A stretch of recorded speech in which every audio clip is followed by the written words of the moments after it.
Every man wants this one rare quality from a woman. Okay, and we're going to dive into this in a second. But I just want to say this. This is true for women alike.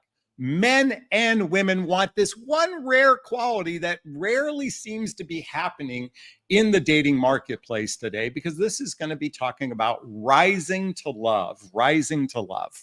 All right. Have you noticed that most of all dating advice is designed to make you conform to the stereo and ego expectations of men and women? Let me repeat that. Most dating advice is designed to make a person conform to the stereotypes and the ego expectations of men and women alike. Now, this is for a heterosexual population that I'm talking to. Women must embody the feminine energy, and men must be in the confident alpha energy. Men must be the leaders of a relationship, and women must follow without being a doormat. Women must set their standards and their boundaries early on. This is the narrative many of you are listening to. And it makes sense, because we operate oftentimes from a traditional expectations of genders and not an embodiment of empowerment as an individual. Now, in a few moments, I will be talking about this rare quality that both men and women alike are yearning for in a relationship. Everybody wants this. But I think it's rather important to address a more important topic, and that is that most humans lack good relationship skills. In fact, most humans have weak emotional maturity and even weaker relationship skills. And the most fundamental relationship skill happens to be the use of our mouths, our capacity to communicate with one another in a way that you can be seen, heard, and understood. And the dating dynamic is so set up with expectations of perfection and amazing off the charts chemistry. If there isn't perfection or amazing off the charts chemistry, it rarely takes off. In fact, there's no room for humanness. So, folks, I want to share with you a post I did on Instagram today that will illustrate an important factor of humanness. So I want you to bear with me for a second. It'll probably take me a good minute to read this. But I want to share something that illustrates this point that I'm about to make in a moment. And the post goes like this. This is on my Instagram. The post says, "The other day, a woman wrote me on a dating app. It was Bumble, by the way, where women take the initiative. And she simply wrote, 'How's your day going?' My response was, 'I'm a little bit in a funk. How's your day going?' Or 'How are you doing?' Which was an honest answer to her. See, and as one might assume, there was crickets since my reply. Here's the thing. Being in integrity means being honest. And if I said I'm okay, I would not have been a true statement. One of the challenges when putting oneself out there to meet new people is that our feelings or moods are forever changing. One minute you could be flying as high as a kite, and the next minute you might be down in the dumps. And dating almost requires pretending always to be up. Otherwise, it will be perceived as unattractive. The current dating environment is also challenging. Oh, wait, excuse me. It's perceived as unattractive. In addition, there's an expectation, particularly for us men, to exude extreme confidence, because once again, that's considered attractive. The current dating environment is challenging because we often meet total strangers and there's little or no context of a person as a whole being. There is so much to a person that includes the good, the bad, and the ugly. But dating requires always being in the good. Experiencing the full breadth of a person would seem overwhelming, which is why dating is a process of bite-sized getting to know someone, or bite-sized chunks. At the same time, making an emotional investment to a person might end up being with a person who might end up being misaligned can be emotionally draining, or worse, devastating. Dating and relationships are not for the faint of heart, requiring inner strength to navigate the emotional eddies and currents of human pair bonding. Does this make any sense? Why am I sharing this with you? And thanks for your patience. Because being in integrity is something I'm working very diligent on. Had I said I was okay, I would have been out of integrity in that moment. Now, I could have waited for a moment where I was feeling better, but I didn't want to, I'm not up here to prolong, it might have taken me days or weeks to feel better. I don't know what that is. You see, the challenge in human pair bonding today is it makes no room where there's an expectation of almost perfection. And as I said before, absolute confidence. And the reality is, folks, have you ever felt like you were just having a bad day? Sometimes can you feel like the dating process is overwhelming? Can you sometimes just be feeling like I'm not up for it, and yet you want a significant relationship in your life, and we have to sometimes fake it till we make it? What if we were just our real, authentic selves? Could we be loved for our real, authentic selves? Warts and all. Can we be loved for our authentic selves?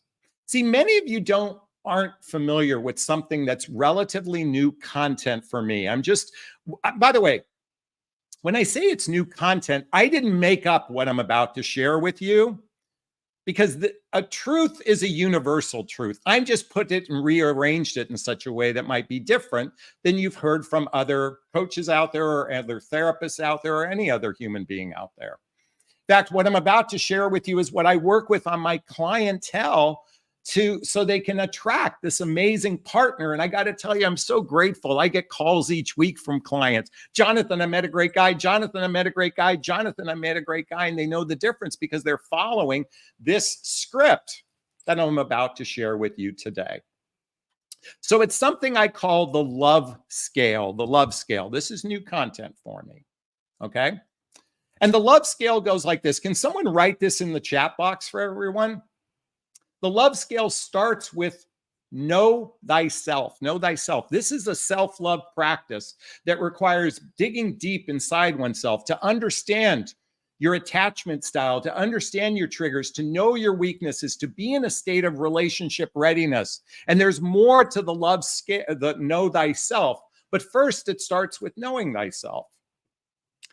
The second level, so this goes up in levels. The second level of the love scale is, if you're going to put yourself in the dating marketplace, is know your motives. Do you have a short-term mating strategy, or do you have a long-term mating strategy? Most of my clients have a long-term mating strategy, which requires what I'm about to share next, or in a second, or in 2 minutes, I should say, is to know your long-term strategy and to apply that strategy as your standard going forward. Okay? The third piece is putting yourself out there and finding someone where there's mutual attraction. Now, this is oftentimes lust and limerence, okay? But to determine mutual attraction with another person. So putting yourself out there and finding someone of mutual attraction. I have to make a note here. Okay? The next piece, many of you hear me talking about this is the crux of my private coaching. By the way, there's a link below to schedule a discovery call with me to see if working with a coach is right for you. Okay, is the getting to know you experience, which is an intentional investigation of compatibility. Getting to know each other, an intentional investigation of compatibility. This is the hardest. Well, this isn't the hardest part. This is one of the biggest challenges, because the reality is for every person you meet on a dating app, you might only be compatible with 1 out of 100. And I mean aligned in your values, aligned in your lifestyle, and more importantly, aligned in your emotional maturity. We are swimming in a sea of emotional dysfunctionality. I'm sorry, I'm laughing because we all have our foibles. We all have our challenges. Emotional maturity requires good relationship skills. And again, Many humans have weak communication skills. And let me just say this for you ladies that think men are emotionally unavailable and men are terrible communicators. I'm going to tell you something, ladies. Yes, that is true. And at the same time, you're no picnic either. Many of you have this duct tape over your mouth. That doesn't make you a good communicator if you compromise yourself or you're a doormat. That doesn't make you a good communicator. And just because you can, and some women can just vomit their feelings, that doesn't make them good communicators either. But in the love scale, getting to know each other in an intentional investigation of compatibility. Now, the fourth, wait, 1, 2, 3, 4, 5, fifth part, is that funny? Fifth part is commitment.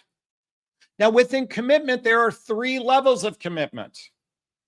Actually, there's a sub-commitment before the 3 levels of commitment. There's like a sub-commitment. And the sub-commitment is this. Folks, I prefer to only date one person at a time. I prefer to date only one person at a time. Now, that's not exclusivity. That just means so that's a level of commitment I make to myself. I just don't like the distraction. Now, that doesn't mean talking to multiple people at the same time.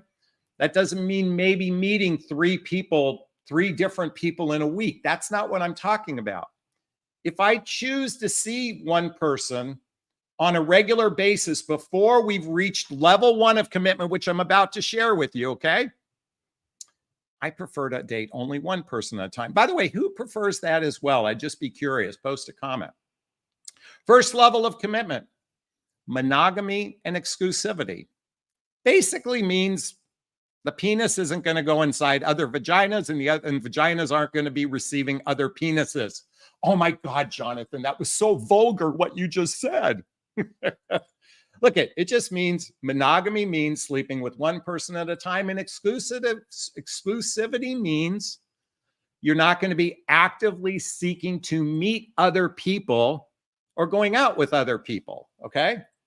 That's level 1 of commitment. Level 2 of commitment, teammates. You're teammates with one another. You integrate into each other's lives. You're operating as a team with one another. That's one of the hardest levels of commitment to get to, is teammate. A lot of people experience level 1, monogamy and exclusivity, but they rarely ever reach teammate status. And level 3 of commitment is I'm all in. Warts and all, I'm all in. So this one very rare quality every man wants and every woman wants is this last piece of the love scale. And I want you to think of the love scale as rising to love, rising to love. It's the higher form of love, is reaching a state of acceptance.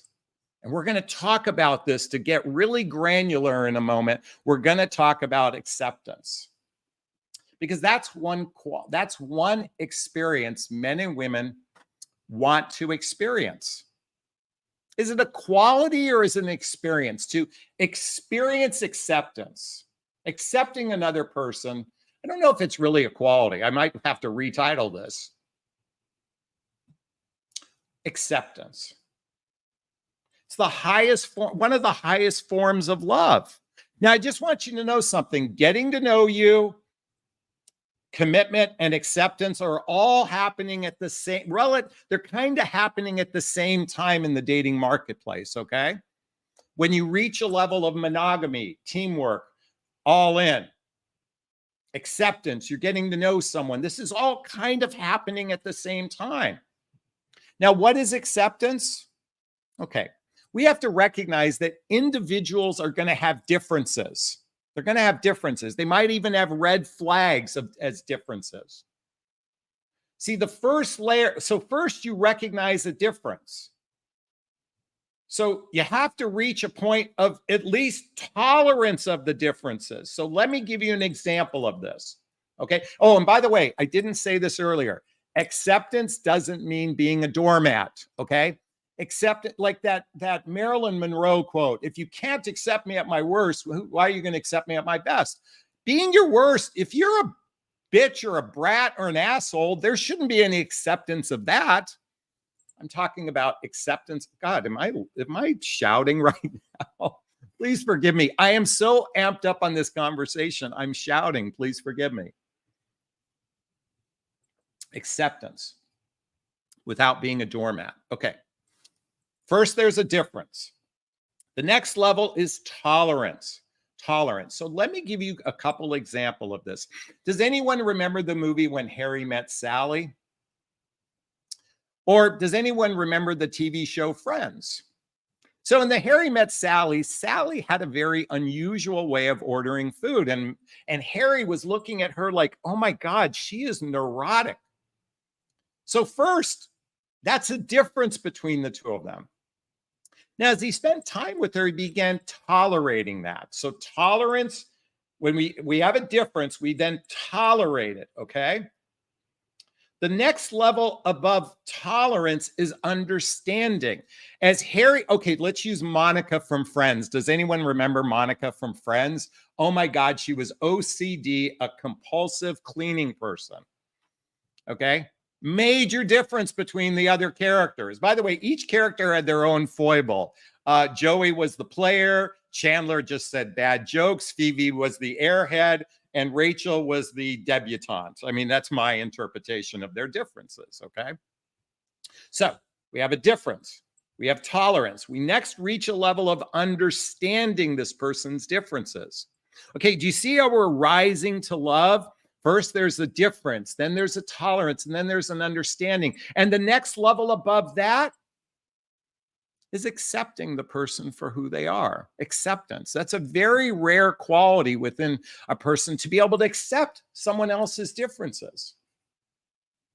But we're going to take this to a whole nother level in a second, okay? So we have our differences between a person. Monica's OCD. Harry met Sally. Sally was neurotic at ordering food. And we all have a variety of different differences of how we do things, how we operate. Now, let me be clear. I'm not talking about dishonesty as a difference or abusive behavior as a difference. I'm talking about a personality trait that might be different. And I'm using these TV shows and this movie to illustrate a point. Because what happened next for Harry in Harry Met Sally is he went to the next level and he began to appreciate the way she ordered food. And then he went to the highest level of love and he adored her for that. In fact, if you remember the end of the movie, at the end of the movie, they had a fight and it was New Year's Eve and he rushed to her and said, I love it that you think 71 degrees is cold. I love it that it takes you an hour and a half to order a ham sandwich. I love it the way your nose crinkles every time you get stressed out. I love it that you're the first person I think of when I wake up in the morning. You're the last person I think of when I go to bed. And when I realized I wanted to spend the rest of my life with you, I rushed here to tell you. That's the Cliff Note version of what he says. He reached a level of adoration for the differences. So again, the difference, tolerance, understanding, acceptance, appreciation, and adoration. This is part of the love scale. Most humans are completely oblivious to this, mainly because most human beings, this is what I work with my clients so frequently, they don't know themselves. First and foremost, they don't know who's compatible with them. And most human beings are operating from the premise that chemistry equals relationship success. And if you've been watching my channel enough to know, you know that's the furthest thing from the truth. Yes, chemistry is important. Shared values is important. Emotional maturity is important. Blendable lifestyles are important. Getting to a level of commitment and acceptance. This is rising to love. Is this sinking in? Is this resonating with you? Please let me know. If it is, I'd like to hear your thoughts on this content. Post a comment below. I'd like to hear what you have to say. As always, if you find value in my videos, please hit that like button. Please share this video. Please subscribe to my channel and hit that notification bell so you can be notified of new videos. And if you want to connect with me directly, if you want to work with me, it'd be fun to work with you. Schedule a discovery call with me to see if working with a coach is right for you. There's a link below. You can join my group called Midlife Love Mastery. You can follow me on Instagram. You can get my dating vows. You can get all the books I recommend. And I should have mentioned my own book, What the Heck is Self-Love Anyway? A Journey of Personal Development, Self-Help, and Spiritual Work. There's a link below to get a copy of my book. All right. Those who know my live format know it's time for Q&A. If you have a question, write the word question in the chat box, or you can purchase a super sticker, super chat. All the monies from the super sticker, there's a little dollar sign in the chat box. All the monies from the super sticker, super chat goes to a scholarship fund in the name of my son, Connor Aslay. That's a picture of him right there. He's my son who passed away. Oh my God, it's almost 6 years ago. And in his honor, we donate to causes like the Hoffman Process Insight Institute, just to name a few, and also scholarships to coaching. And by the way, our goal tonight is $50. So I'd appreciate some love. Hit that little dollar sign and donate to the Connor Aslay Scholarship Fund. All right, let's see what we got here. Lexi says, people try to control others by changing who they are, their habits over acceptance. Yes, rising to love means accepting another person for who they are. Marianne says, do you ever get sick of focusing on love? I know I don't. That's why we're all listening to you. Well, you know, it's interesting. A lot of my conversation is helping women to look at. Self-love is something I'm incredibly passionate about. I think we all need to learn who we are as people, number one. And within self-love is that space. Remember I talked about know thyself? Know thyself. Here's my list. Can't see it. Especially with dating. Dating or relationships trigger our stuff. You know, human beings are rather lonely right now. There's an epidemic of loneliness. There's an epidemic of wanting somebody to share your life with. And yet there's so many single people out there in the dating marketplace that want to have a witness to their life. Somebody to witness their life. I'm in that same boat as you folks. I get the challenges out there. Know thyself. Self-love is understanding your attachment style, knowing your triggers, having self-awareness. That's recognizing our fears and our insecurities and our negative judgments in others and how our actions affect other people and our limiting beliefs and our negative patterns that cause us pain. And the ability to shift to love is a fun. It's actually, if you're not familiar with the Course in Miracles. By the way, this is a thick ass book and the pages are dense. This is dense stuff. I did a study group for 1 year. These are 365 exercises, and I did this for 3 years in a row. Rising to love for most human beings is not an easy task. It requires, see, the miracle is shifting to love. Now, I wish I could just tell you it's easy. It's not hard. It's easy. There are people that will pretend like it's just easy. You could do this at a blink of an eye. See, you have to understand that most human beings have layers upon layers upon layers of programming that has to be peeled away. So it's hard because the work requires peeling the onion of yourself to recognize your triggers, to recognize your weaknesses, if you will, to do the healing work, to do the self-care work, to learn better relationship skills is not for the faint of heart. I'm not going to blow smoke up your ass and say it's only hard if you think it is. That's bullshit.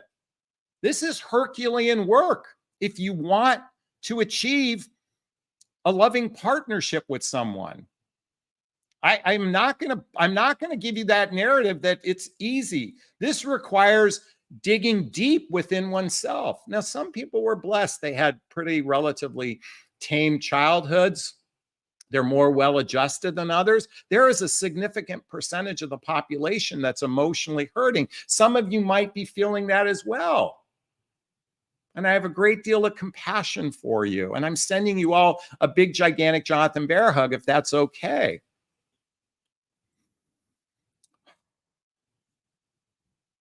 Lee 48 says, wonderful message. Thank you so much. I appreciate that. Deborah says, self-love is a great read. Between reading it, doing yoga, meditation, and hiking, I have evolved. I'm so happy to hear that. Mystic or Montana Mystic says, Jonathan, do you know your shit? It's Leanne from Fridays Live. I read your book. I've got a date for Thursday night. Yay, you got a date for Thursday night. I'm happy to hear that. Did you do your vetting beforehand? Did you ask a couple of your pre-qualifying questions to determine if you're a fit for one another? You know, I shared earlier in this broadcast, I responded to a woman saying I'm in a funk. You know,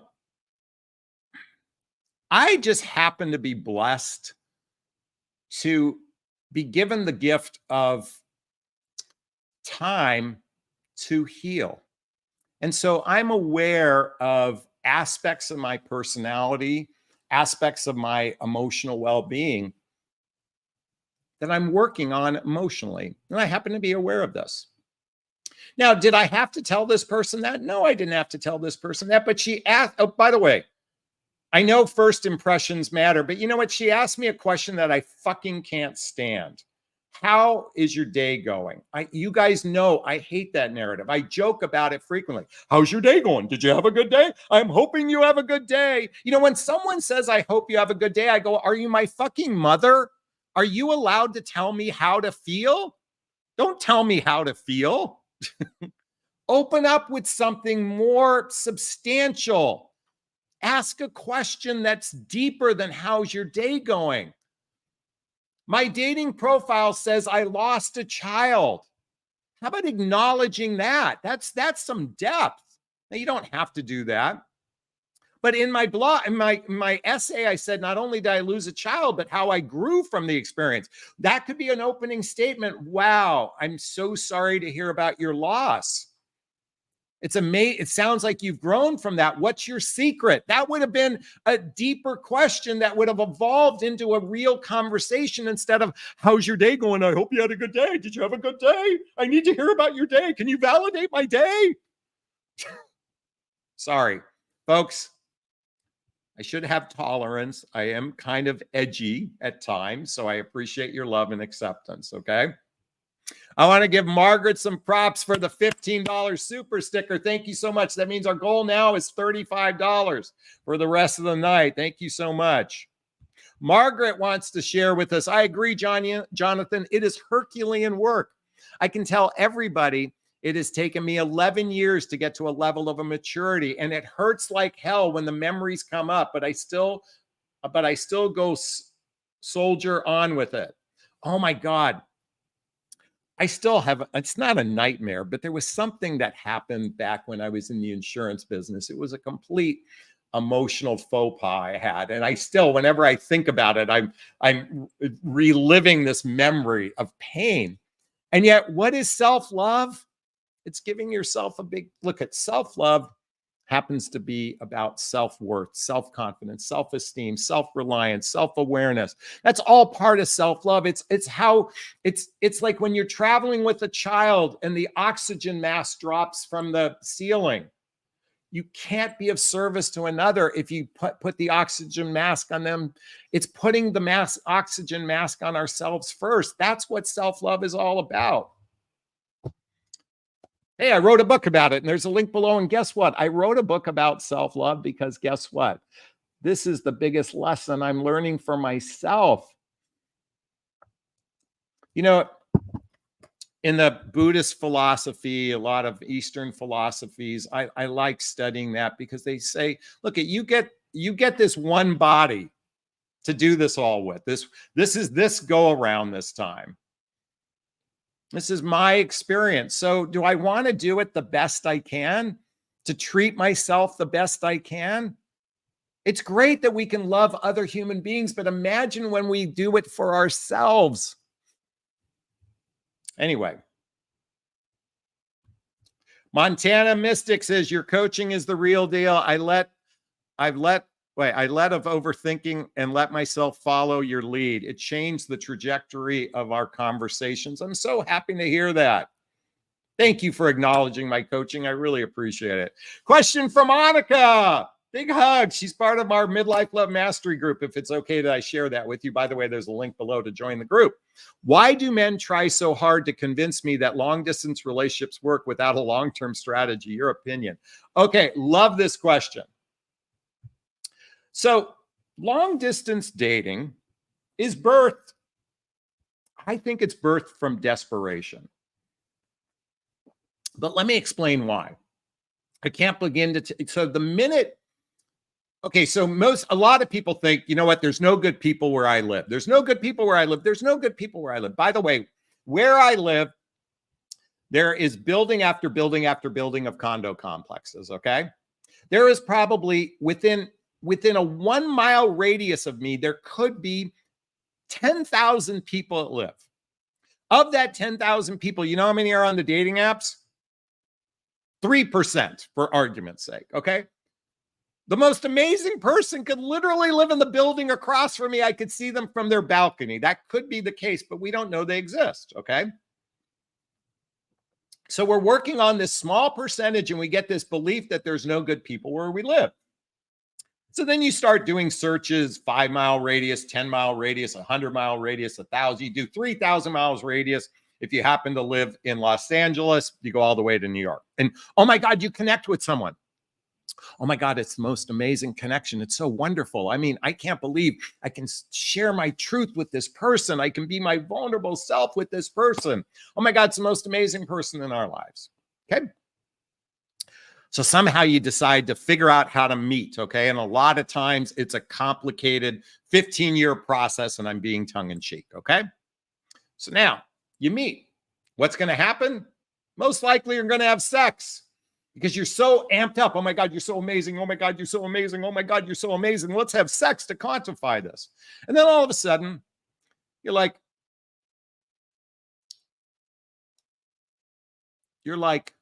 I'm a broken person. This person understands me. I'll just spend the time on the telephone because this is free therapy for me. Now, they're not cognitively thinking this. I'm telling you what actually happens. I think oftentimes people that choose long distance, if they don't have a plan right away, it's because they're broken and they appreciate the free therapy. That's just a perception I have. Okay. Many of you know I was in a long distance relationship. I told her right up front, I don't want to do this without a plan. And within the first 45 days, we had a plan. We ended up moving in together. And while it didn't work out, we had a plan and we stuck to the plan. See, why most people don't have a plan is because they're fucking clueless, because they're just in it for they have a short-term mating strategy. Remember I talked about this before? What's their motive? A short-term mating strategy. Okay, that's just my rough ideas. By the way, if anyone wants to join me on the hot seat, I'm going to post a link right here. If anyone wants to debate this with me or discuss it with me, it's right there. Oh, coming back to my love scale. Know thyself, know your motives, get yourself out there, find mutual attraction, investigate compatibility, commitment, and you forgot acceptance. Number 6 is acceptance, okay? So thank you for that. I appreciate it. Annika just gave us a $5 super sticker. That means our goal left tonight is $30. Thank you so much. By the way, I just posted a link. Does anyone have brave enough to join me live? We can ask questions live. We can get you on camera. Lori's in the house, or Laura. I don't know how to pronounce. By the way, I'm terrible with names, so please forgive me. What do you do when a man only wants to see you on his time and terms? What you do is Ariana Grande. Thank you next. Thank you next. Thank you next. Why do men operate this way? Because women will accept it. By the way, men are lazy oftentimes.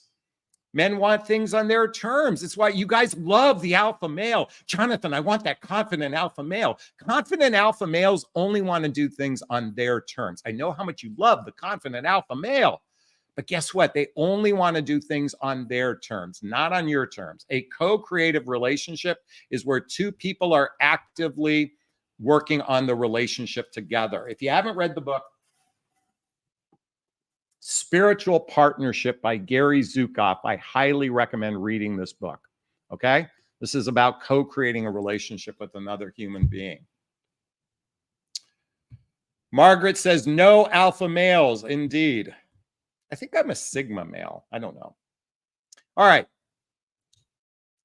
Laura says, most men just want instant sex on demand. And guess what? No, thank you. By the way, I want instant sex on demand. Okay. I'm like most men. I want sex when I want sex. You know what I really am thirsty for is a regularly horny woman. Do horny women exist?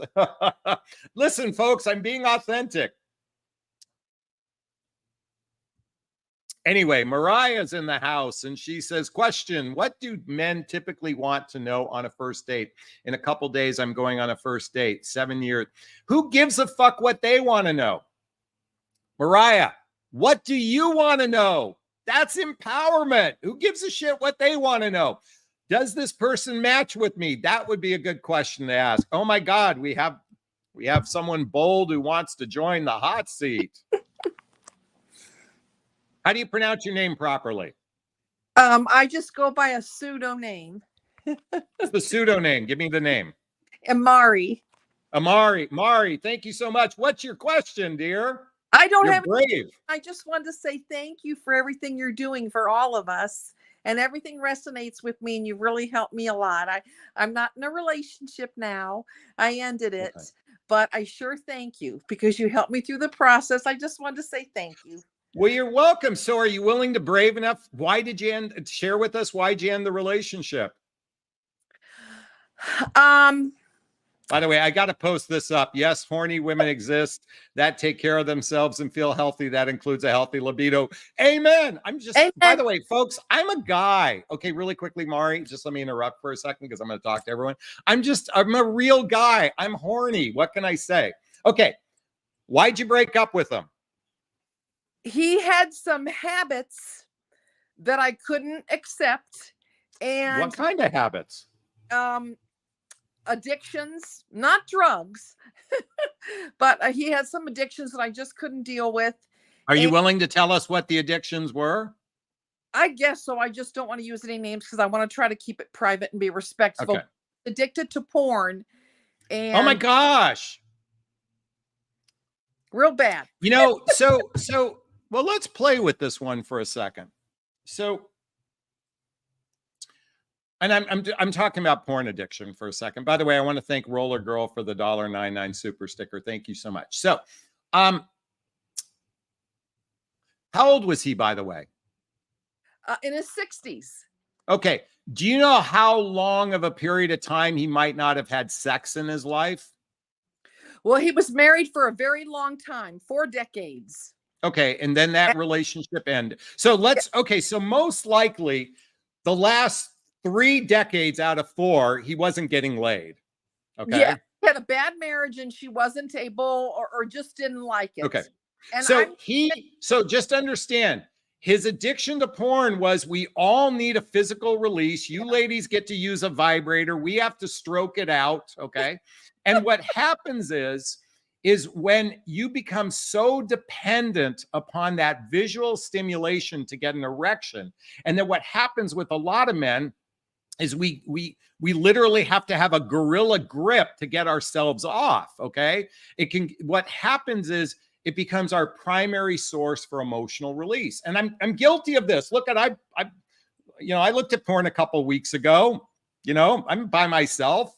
I'm not addicted to it because I'd like to have a physical partner in my life. Okay. With that said, it's like any addiction, sugar Sugar is like the #1 form of addiction, by the way. That's our #1 addiction in the United States is sugar.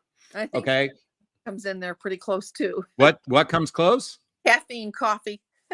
Caffeine, coffee, alcohol, drugs, and then you got porn because but you have to understand the emotional components of what's going on. Now, how did the addiction affect your relationship? Like, I want to know why it affected your relationship. Well, and he came by it honestly, obviously, because he was lonely and needy, and he really was a great guy. Okay. He became process addicted. So, in other words, that was a stepping stone to fruition in his Whoa. I'm a little confused. Process of addictive. I don't know what that means. It's kind of a label that we put on a person that needs to follow a certain process to be successful in climax. Yes. Okay. So, well, as I'm hearing that, I would say that I'm going to be candid with you, okay? Because this is the way I operate. So I would say in physical intimacy, there are certain things that help me get off, and there's a process to that, okay? Sure. Thankfully, I've had partners that go, that's not a big issue for me. I'm like, I have no problem helping you in that way. So why is that a problem, that process? Because it leads to ED. And so the person, at least in my experience with this individual and from others that I've talked to, is that it leads to ED. So in other words, they can't be a good lover. Well, did he use a blue? By the way, I'm on a blue pill. Was he on a blue pill? Yes.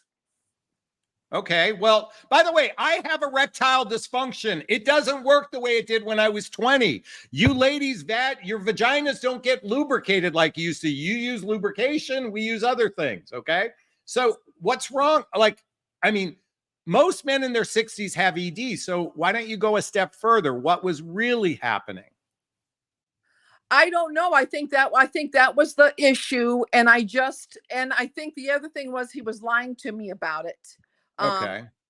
By the way, folks, if my dick doesn't work, my tongue gets really hard, by the way. I mean, we can give oral sex that can be pleasurable. So, okay. So he was lying about it. What was he lying about? Just that he said he gave it up. And gave what up? I said to him, I said, the pornography. And you can't be hooked on it for 14 years without help. And he really wanted to be serious and move forward with me. But I knew if you're addicted to something for 14 years, how do you just give it up cold turkey? He obviously needed some assistance, and I didn't want to make him do. Was this the real reason why you broke up with him? I mean, the other reason was family that was super overbearing. So okay.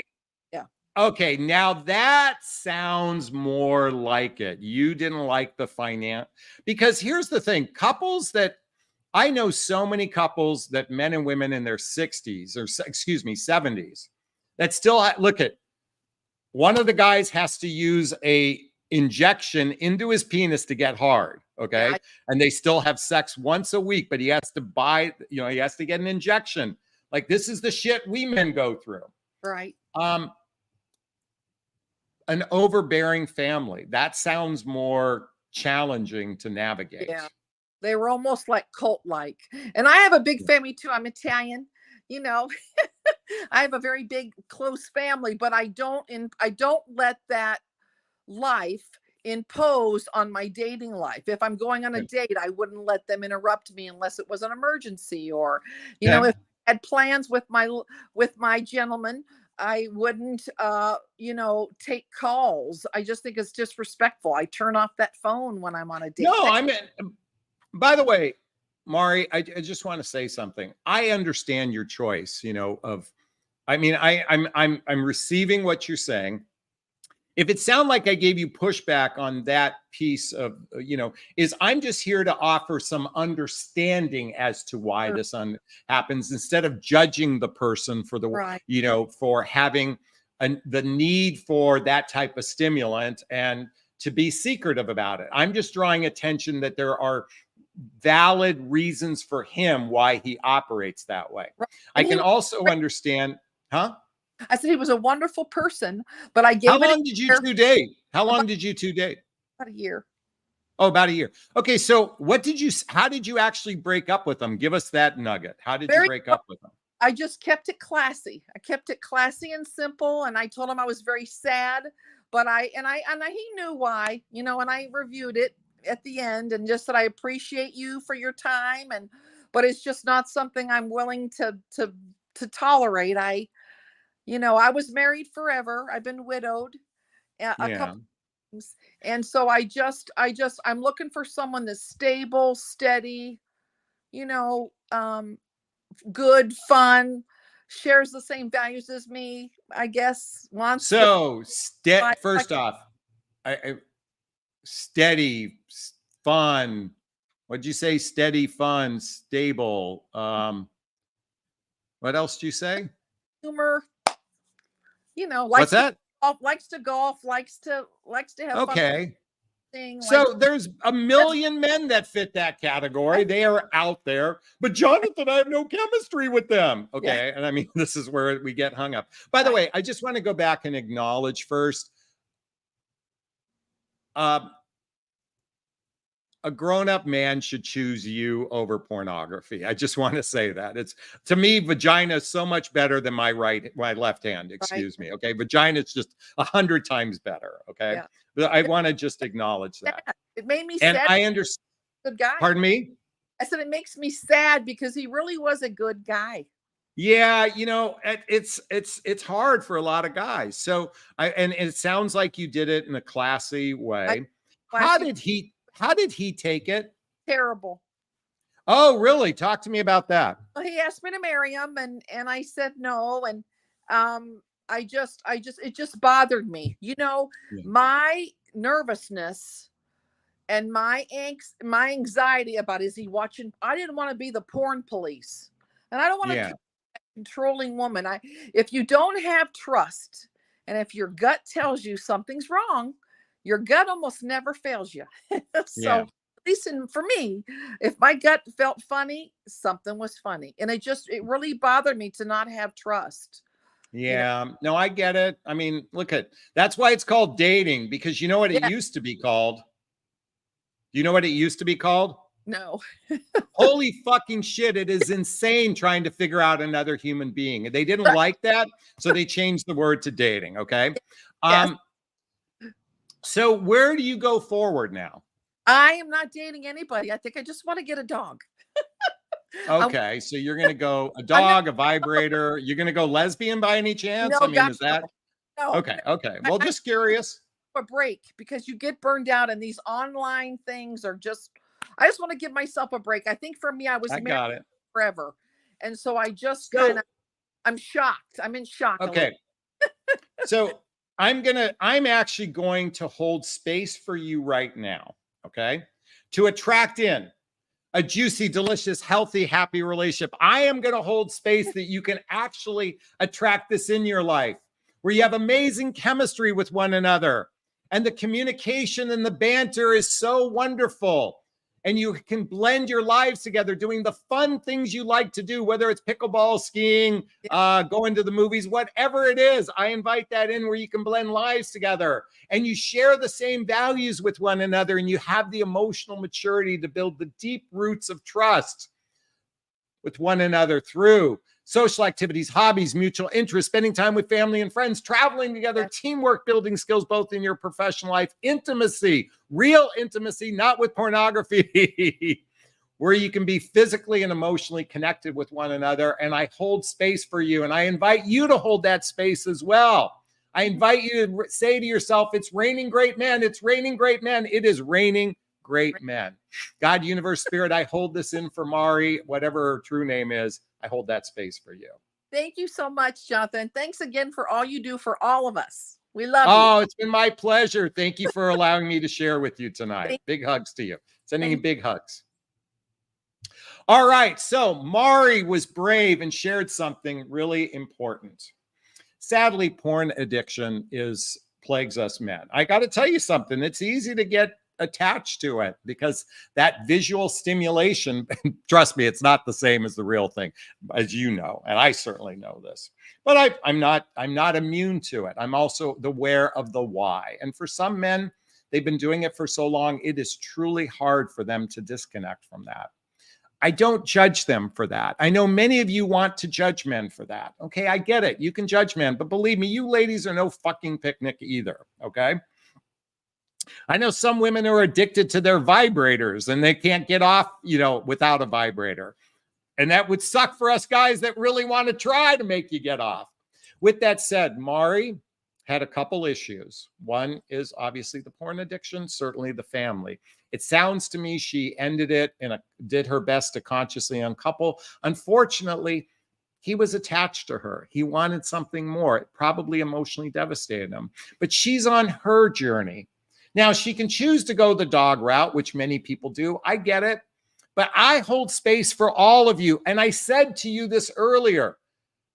It's not for the faint of heart who want to be in relationship. You have to really want it and then shift that mindset that it's actually possible. And for her and for everyone else, I say it's genuinely possible to attract a juicy, delicious, healthy, happy relationship. It's raining great men and women. It's raining great men and women. It's raining great men and women. Hey, I want to hear your thoughts on what I just shared. Post a comment below. I'd like to hear what you have to say. And if you liked what I just shared, please hit that like button. Please share this video. Please subscribe to my channel. Hit that notification bell. And if you want to connect with me, if you want to coach, then check out the link below to schedule a discovery call with me to see if working with a coach is right for you. All right. Let's see who's got questions. Annika said, there's nothing like being with a person, just my opinion. Fucking men. Power of Chi says, Jonathan, there's a documentary about sex dolls on YouTube. There was a lady that accepted dating a man who had 2 sex dolls. After some time, she couldn't compete. I got to tell you, I can understand why a lot of guys, I can understand. That's a hard one. I don't know. There's vibrators for ladies, and there's dildos, and there's fake penises and stuff like that. I mean, look at what the world's come to. Ray of Sunshine says, I don't use a vibrator. Good for you. Well, I guess that's good. Is that good for you? I don't know. Do you use your finger instead? I don't know. Debbie wants to acknowledge Mari is classy. I think, by the way, she was a sweet gal. We have to give her a lot of props. Montana Mystic says, Mari, you're so pretty with that smile. She did have a beautiful smile. All right, let's see what else we have here. Oh, Monica Mystic had a question. How do you feel about friends with benefits? I have a good guy friend who is happily in this role as I am for 6 years. Look at, folks, I've had friends with benefits. Matter of fact, COVID, I had a friend with benefit. Okay. Here's my thing on friends with benefits. If 2 people are in integrity with one another, and they recognize that they're probably not a match on a romantic level to be partnered with one another, and yet they enjoy each other's company and they'd like to have the physical pleasure of intercourse or sex, excuse me. If 2 people are grown up and have grown-up conversations about it, then I'm absolutely for it. What's wrong with it? Now, many of you know I'm a big proponent of seeking a life partner, okay? And there's a time and place for, there's hooking up, there's friends with benefits, there's situationships, there's casual relationships, there's serious relationships, there's moving in together or getting married. Those are kind of the levels of relationship I observe out there, okay?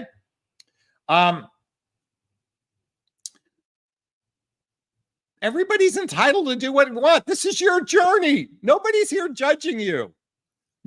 Okay. Only you judge yourself. I don't care what the fuck society or religion says about these things. You are on your journey. If you're in integrity with another human being, you are welcome to do whatever you want. That's my opinion about that. Oh, by the way, someone just posted this. Marianne said, dolls do blowjobs? Really? Wow. I may have to get me one. Catherine says addiction of any sort is dangerous grounds to walk on. With grounds to walk on. By the way, you know what? I think the number one addiction besides sugar, I said this earlier, I think is how we gaslight ourselves, how we can gaslight ourselves. But here, coming back to, and I believe there's an addiction to that. So certainly, you know, I wasn't justifying porn addiction. I'm just giving, let me reframe that. I wasn't condoning porn addiction. I'm just giving an understanding to why that might happen. Okay. I'm not saying that in their relationship, it didn't work for her. That's okay. This is part of what the day. Remember, I talked earlier about differences. This was a difference between the two of them. For her, it was a deal breaker. For another person, it might be a red flag. For another woman, she might be fine with it because there might be a trade-off in another area of the relationship. Everybody's entitled to do what they want. I just don't judge the person for that experience. So long as they're in integrity. It sounded like he was being deceptive, and that's not cool. And I certainly don't condone that, okay? Power of cheek. God, we're going down a rabbit hole. They actually have dolls that do blowjobs. They make them overseas in Japan. I wonder if it's a good blowjob. Anyway. By the way, I agree a little porn is healthy. By the way, I've had partners where we watch porn together. You know, that was actually kind of fun. It was kind of interesting to do that. I'm just not a big proponent of it, but it was kind of a fun thing. I think I've done that with 2 women in my life where we actually watched some porn together. Actually, in both cases, it was only once. Anyway, and I don't think I have an addiction. Okay, let's keep going here. Paula says there's nothing like the real thing. Tenderness, touching, connection. You can't replace it with a fake, and you can't replace it with porn. Oh, Mariah. What is your personal opinion on a 40-year-old man pushing a woman in her 20s? Is that a red flag? Wait, pursuing a woman in her 20s, is that a red flag? The things I've read online don't seem, well, first off, okay. If you're in your 20s and you're being pursued by a man over 40, if that bothers you, see, I guess the question is, why are you concerned about this? Like, okay, so why are you concerned? Is that now define what a red flag is. One person's red flag is another person's acceptance. One person's red flag is another person's green flag. One person's red flag is another person's deal breaker. But I really want to know why do you want to know the answer to that question? Like, what is it about? So 40-year-old men have been chasing 20-year-old women for since the dawn of time. Okay. Oh my God. A couple years ago, I went out with a woman 25 years younger than me. I'm going to tell you the truth. I've gone out with women older than me, but I also went out with a woman 25 years younger than me. My ego, it was ego validation. I like that a younger, oh, by the way, folks, I'm going to tell you something. I get hit on by the dating apps by 25, 30, and 30-year-old women all the time. My ego loves it. But partly because the women my own age are just so fucking flaky. I don't know. By the way, in the past couple days, I've responded via women have swiped on me. I've swiped on them. I've responded, and then it's crickets. So, you know, maybe those, and by the way, I can see why younger women, because they've either got daddy issues or they're after some guy's money, you know? So anyway, that's just my opinion. By the way, everyone, could you give me a thumbs up? And by the way, could you donate some money to the Connor Asley Scholarship Fund? There's a little $sign in the chat box. I'd love to get some donations before we wrap up tonight. We're going to take one more question. Patricia says, I think men and women do masturbate. I think porn is okay. Once in a while is fine as long as it doesn't get out of control. Yeah. You know, if that's, again, I think learning how to have a healthy sex life with your partner, that's another part of the work it takes. You have to have good you have to have good communication skills to have these tougher conversations. And by the way, change the subject. Men seeking younger women. I got a confession to make, and we're going to wrap up after this one. Listen to this.